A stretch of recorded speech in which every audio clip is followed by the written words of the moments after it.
All right, nice to see everybody. Hope you're having a great week so far. It is a fantastic sunny slash turning grey week down here in Sydney, Australia. It is the second week of school holidays. We have just had a long weekend, lots to celebrate, and everybody is very excited about that. So we are tracking well here. The week has been good so far, I would say, for church. That'll do better for us, I think.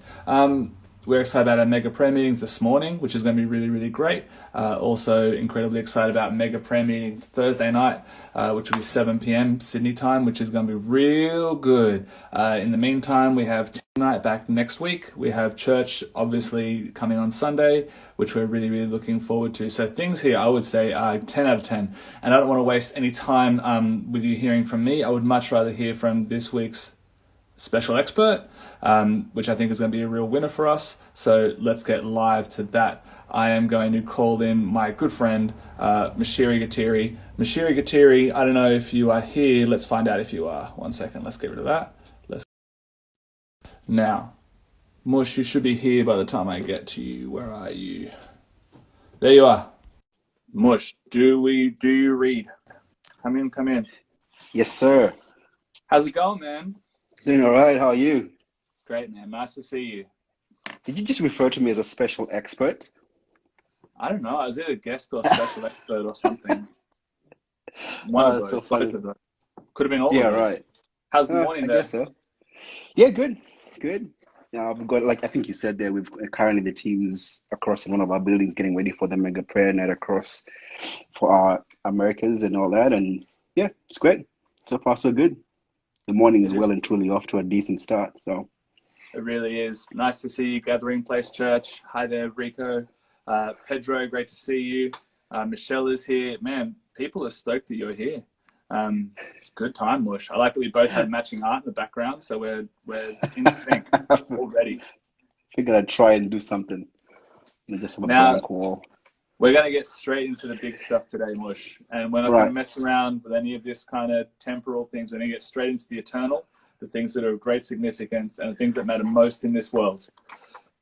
NBA Finals, Go. what's your take? Man, this is 2020, right? This is the year that we'll all sit back in a week and go, how did Miami do it? You know what I mean? I mean, if there's a more 2020 thing that could happen, I I know. can't name it. I know. It's so funny. Like, yeah, I mean, I think by and large, LeBron and the Lakers will, but this is the year, man. This is the year that I will sit back and talk about how good Jimmy Butler was because he somehow delivered a 40-point triple-double for the next 4 games, for the Man, next 3 games. Mush coming in with hot takes, and I'm here for it. I still think it's Lakers in 5, maybe Lakers in 6, but I love the optimism that we're going to get a series out of it. Nah, I'm just trying to be the antagonistic one, man. Reality is, man, the Lakers, I think, have this, but somebody's got to kind of, be the dissident one in this conversation. So, True. All right, man, let's get yeah. going. We've got a lot to talk about. All right. First of all, you are the leader of our CT team, our creative tech team here across Hillsong Australia. Can you please tell us what is creative tech?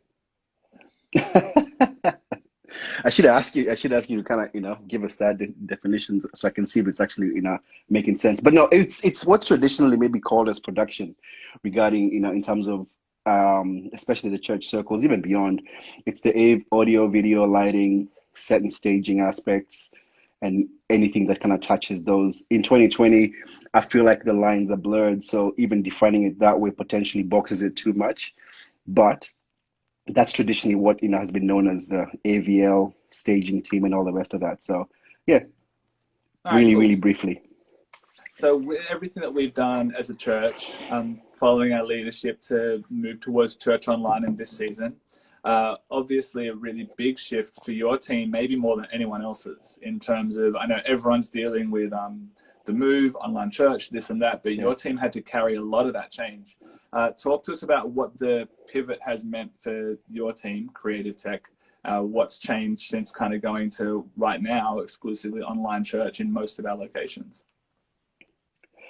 I think it's really forced us to be really the creative tech team that we kind of are labeled as, because the pivot had to be we had to be so agile. The pivot was not gradual. The pivot was very abrupt and very sudden, Like we were in the middle of bumping out color 2 here at our Hills campus.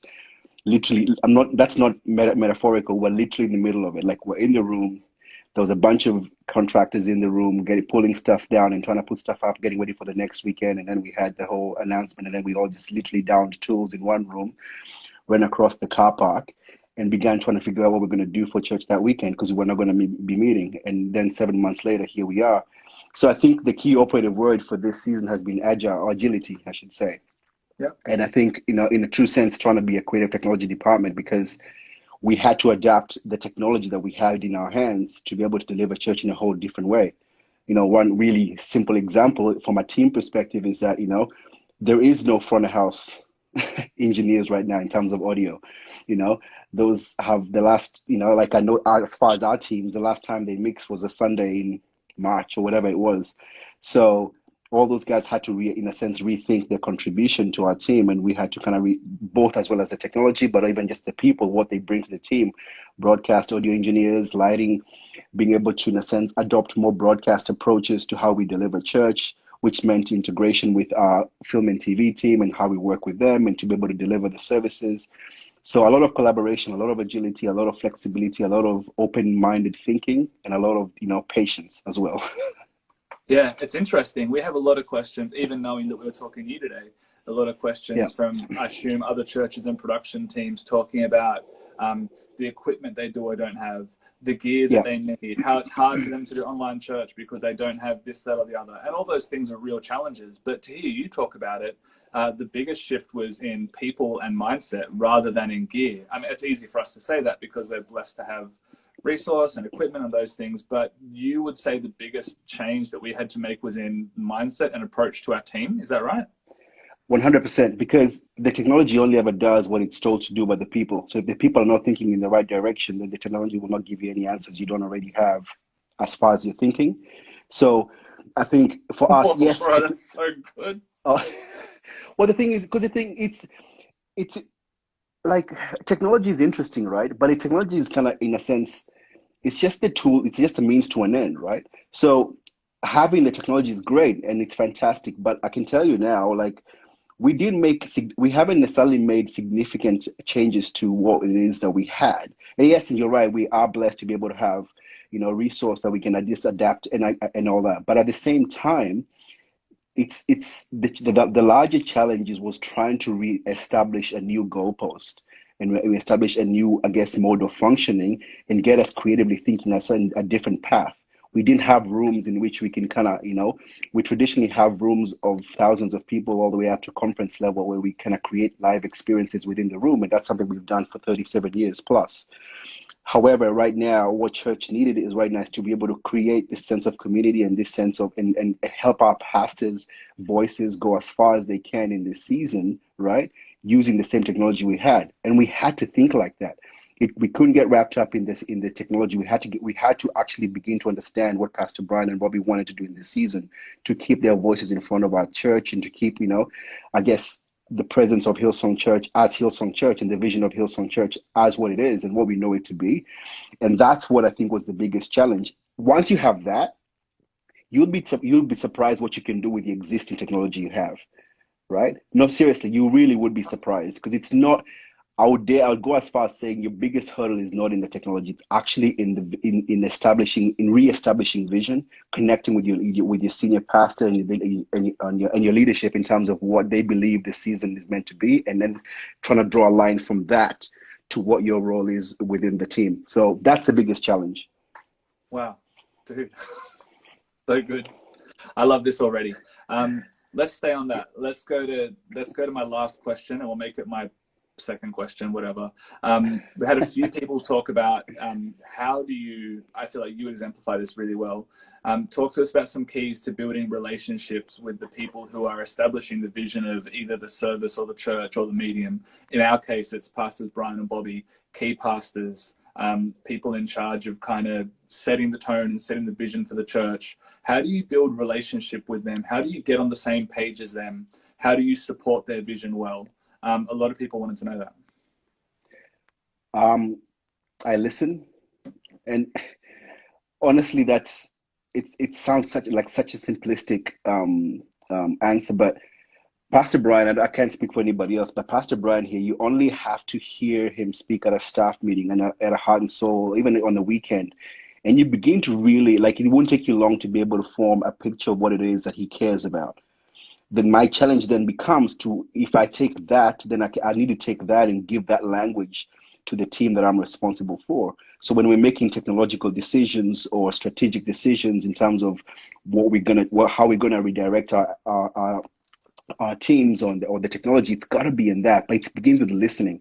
And the reason I say it sounds simplistic, but it's so crucial, is because I know the tendency for teams of like my team, like the tech team or the production team, you can actually be very present in the doing of church, but really absent in the actual hearing what the heart of the church is. And getting the vision of what it is your leadership want to do involves being able to listen. One thing that I really put in front of, especially the staff, is go at staff meeting. I need you guys to be more than just executing. I need you to actually hear, because for our staff meeting is where we get to hear Brian in a very different tone as he speaks about to us as a team that's responsible for moving church forward. That's when you get to hear about the things he cares about, the things he has on his heart, and where he wants us to go. And so because that is also an event for us as a team to put on, it's actually quite risky and quite tempting for us to be just in execute and do mode, which we need to. But those are the times where you'll be able to hear what your leadership wants to achieve. And then you take that and you labor on actually putting legs on it from a technology perspective. But you've got to start by listening. And you've got to understand, like, I don't necessarily have an audience with Pastor Brian every week where he tells me what he wants to do. I don't need that. I think he does that every time he speaks at staff meeting or wherever else. And that's not what I need. I feel like he has said enough over the years and the months and years for me to be able to kind of then go, okay, I know what you care about, and I'm hoping our team can kind of gather around that and put legs on that. So, jeez, man, I can't keep up. It's really good, man. If you have some questions for Mush, feel free to put them in the comment box. I can already see people are really excited. I've seen more fire emojis in the last 4 or 5 minutes than I've seen in like several days. So this is great, but this is your chance to ask Mush questions. Throw them in there. We'll try and get to them. I just want to drill down on that real quick. You talked about how when we're in, say, staff meeting or that kind of setting, we can't just be in execute mode. I need you guys to also be listening and taking it in. I think there would be a lot of teams in similar situations, production teams, creative tech teams, and you would find yourselves so busy trying to pull off the service that you aren't able to really be part of the service or absorb what's happening, or potentially like they're so busy running, creating things that they miss the heart of what's behind it or the heart of what's going on. Can you talk a little bit about how you've developed that, or you're trying to develop that in our team, where you have a team that are, yes, executing and make sure everything is well done, but also a team that is listening, available, and part of that community? I think it starts with what conversations are commonplace within the team. Like a team like that I have, like that. I'm gonna go, bro. This is too good. This is too good for me. I'm out of here. We are done. We'll no, but seriously though, like it's because I think what happens in the corridors of a team, and I say corridors both metaphorically and I guess literally, the conversations that are commonplace within the team when you're just doing life, and give you a pretty good indicator of what the value system is of that team, right? So our tech team, we talk about gear all day, every day, and we should, 100%. And like, it's what we're responsible for. We're responsible for taking gear and using it to deliver and create a platform for our leadership, 100%. But I would hope that the idea that the other things that are commonplace in terms of conversation are purpose and vision, and how we connect the things that we're responsible for to what it is that Pastor Brian wants to do. We cannot just find ourselves in a silo of technology and just kind of, in a sense, becoming an echo chamber where we just fall in love with the tech and slowly deviate, or at least lose touch with what it is that the tech is meant to achieve. It's only a means to an end, never the end. So if we're high-fiving about the technology, but don't really have an idea of what the technology is helping us do, and how we actually cannot articulate that, we're missing the point. So for me, I found that when we talk about maybe acquiring a new bit of technology or expanding the capacity of something we already have, I want to know in plain English how this actually helps us move forward, helps the church move forward. by and large, most teams like the team I'm responsible for can give you all the technical reasons why a bit of gear makes sense or a certain approach makes sense from a technical perspective. That's almost like that's second nature. The difficult thing is to be able to extend that conversation to a place where you can actually give me a reason why this is going to be a value add to church, and how Pastor Brian and what he believes for the church to be, how that's going to be improved by what it is that we do here.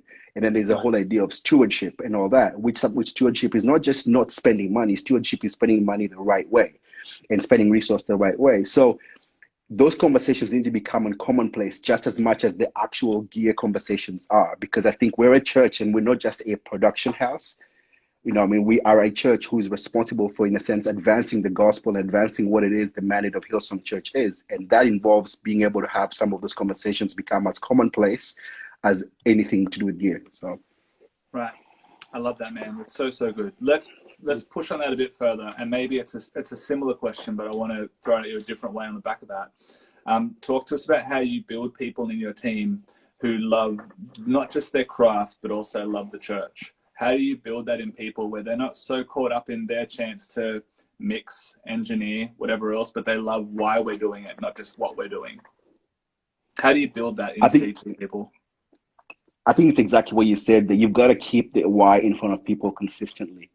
I think, you know, it's not saying it like not keeping that why, because I think the natural progression, just because of who we are as human beings and kind of just the general nature of the people who gravitate towards being on our team, we can find ourselves losing objectivity in terms of, like I said, leaning towards the technology and the wow factor that brings, and the gratification it brings to us as individuals. But I think if you keep talking about the why, and if you keep talking about people beyond what it is that they bring, like I want to know people who are on the team, right? I want to know them beyond what they bring to the team. These people, when people come to a team, they come with way more than just their skill. They come as their whole person, whether that's students, parents, fathers, mothers, husbands, wives. People come, and you've got to understand as a leader, people are coming with their whole life to your team.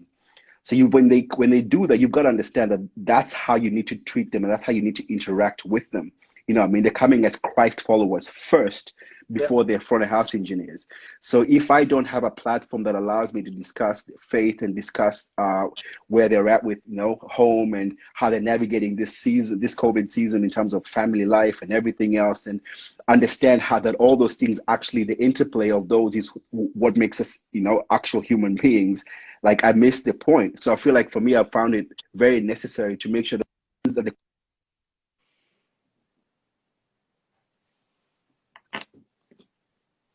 Well, Mush has left, but that's okay. We're just going to keep going until he comes back. What I've loved is some of the questions that have come through. I know we really need a sound guy, if only we had one. Let's see if we can get Mush back, because I have a few more great questions to ask before we wrap up. So let's see if we can get him back in the frame. GK, am I back? Sorry, man. Yeah. First, I'd like to appreciate the irony of us having CT difficulties with the chat between CT and man, this is a Vodafone difficulty, man. This is not me, man. I agree. What I love, man, is the way you talk about working with the whole person, not just about them as a roster spot to fill or a volunteer position you need executed. It's clear that your mindset towards your volunteers and your teams is much more of a leadership mindset than just a management, fill the spot, get it done kind of thing. Talk to us really quickly about the importance of leadership and discipleship when it comes to building the CT team across Australia with our states and our campuses. What are you looking for as kind of like people who you can build on and build around to carry culture with you and for you?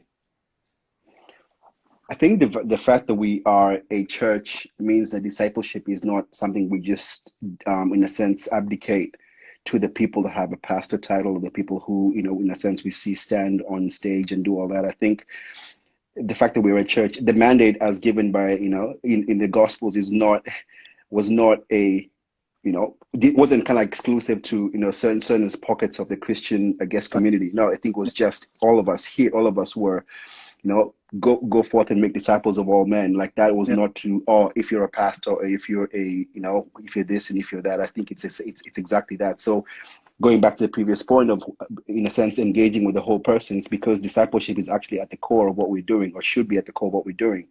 And I think people should, in a sense, have this sense of, I guess, this sense of mission with regard to what the gospel, what we're doing, before before we even engage the passion that they have in the technology side of things. I think, and that's a leadership conversation, because you've got to be able to keep those kind of things in front of people regularly. And I think that's what Pastor Brian does so well, is like some things he feels are worth saying and saying again. So you'd hear him speak on certain things repeatedly, because he understands that some things need to be said and said over again, because they keep us understanding of what the fundamentals are that make us who we are. So for me as a leader, and I'll be honest, like it took me a while. I've been on our team for about 16 years now, but it took me a while to really, for the penny to drop, that probably my biggest contribution to this team was not necessarily my skill, was probably the fact that if I came here, was I a contributor in the sense of leading people? Like when you look at my life, is my life an example of leadership and an example of, I guess, discipleship and leadership? And I think being able to hopefully personify that hopefully allows people to be able to look at that and look at, okay, great, maybe the person the person they may think makes up the traditional mold of a creative tech and production person, maybe there's more to it than maybe what has been previously presented.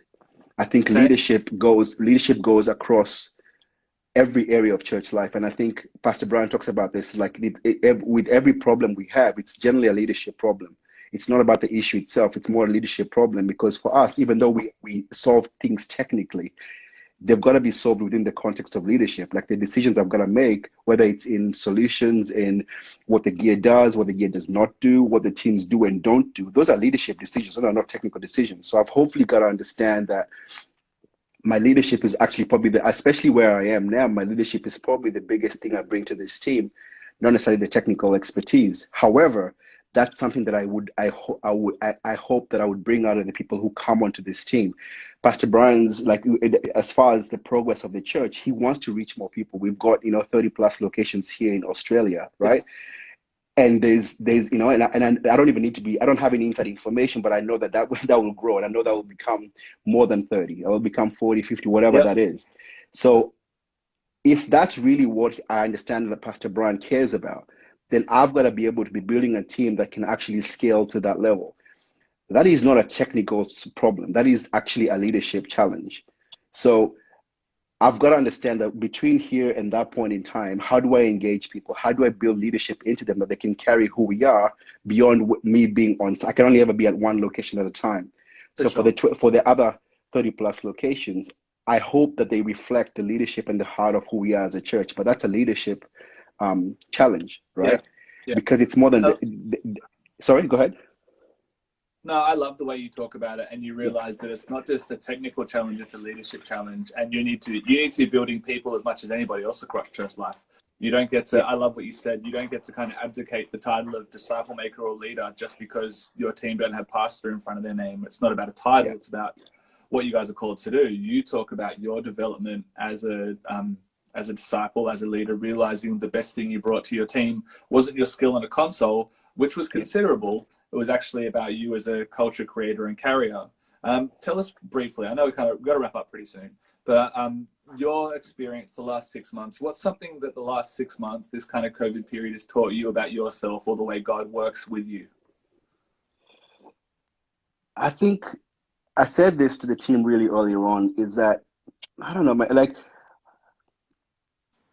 I'm hesitant because it's still a work in progress. But if I can be really honest, like it's the biggest lesson that I've learned in this season is that I don't build God's church; He does.